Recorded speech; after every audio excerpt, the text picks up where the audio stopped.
முருகப்பெருமான் வீரபாகுவை அழைத்தார். வீரபாகு, நான் யாரையும் அழிக்க வேண்டும் என்று நினைப்பவன் அல்ல. என்னை தனிப்பட்ட முறையில் திட்டுபவர்களை கூட பொறுத்துக் கொள்வேன். ஆனால் என் அடியவர்களுக்கு ஒரு துன்பம் என்றால் அதை பொறுத்துக் கொள்ள மாட்டேன். பத்மாசுரனின் சகோதரர்கள் அதைத்தான் செய்கிறார்கள். எனவே அவர்களை அழிக்க வேண்டிய கட்டாயத்திற்கு தள்ளப்பட்டுள்ளேன். முதலில் இந்த தாரகாசுரனை ஒழிக்க வேண்டும். யானை முகம் கொண்ட அவனையும் அவனது படையையும் சாதாரணமாக எடை போட்டு விடாதே. எப்போதுமே எதிரிகள் நம்மை விட வலிமை வாய்ந்தவர்கள் என்பதை யாரொருவன் அலட்சியம் செய்கின்றானோ அவனை வெற்றி தேவி நெருங்க மாட்டாள். இதை நீ மட்டுமல்ல, இந்த உலகத்தில் உள்ள ஒவ்வொருவரும் நினைவில் வைத்துக் கொள்ள வேண்டும். நீ உடனே தாரகனின் கோட்டைக்குள் செல்.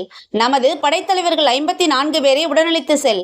அவர்களது தலைமையில் நம்மோடு வந்த படையில் பாதி பேரை அணிவகுக்க செய். ஒட்டுமொத்த தலைமை பொறுப்பும் உன்னை சேரும். துணை படைத்தலைவராக தம்பி வீரகேசியை நியமித்துவிடு. சற்று கூட தாமதிக்க வேண்டாம். நான் பின்னாலேயே கிளம்பி வருகிறேன் என்றார்.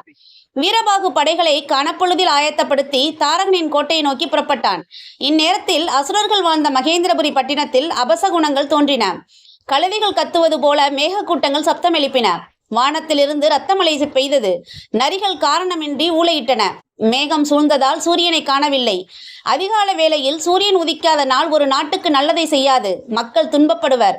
கடும் மழைக்காலத்தில் கூட சூரிய ஒளி அதிகாலை பொழுதில் தெரியாவிட்டால் ஆபத்து விளையும். அசுரர் வீட்டு பெண்கள் தங்களை கண்ணாடியில் பார்த்து அலங்கரிக்க சென்றபோது தங்கள் கணவன்மாரின் தலையற்ற உடல்கள் கண்ணாடியில் தெரிவது போல கண்டு அலறினர். நீர்நிலைகளில் வானவில் தெரிந்தது.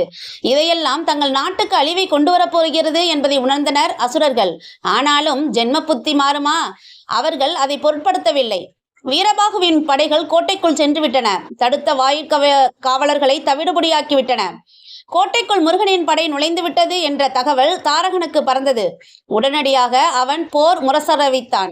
கையில் பல்வேறு ஆயுதங்களை சுமந்து கொண்டு தாரகனின் படைகள் தேவப்படைகளுடன் மோதின. இரு தரப்பிலும் பயங்கர சேதம். இரு தரப்புமே சமநிலையில் தான் போரிட்டன.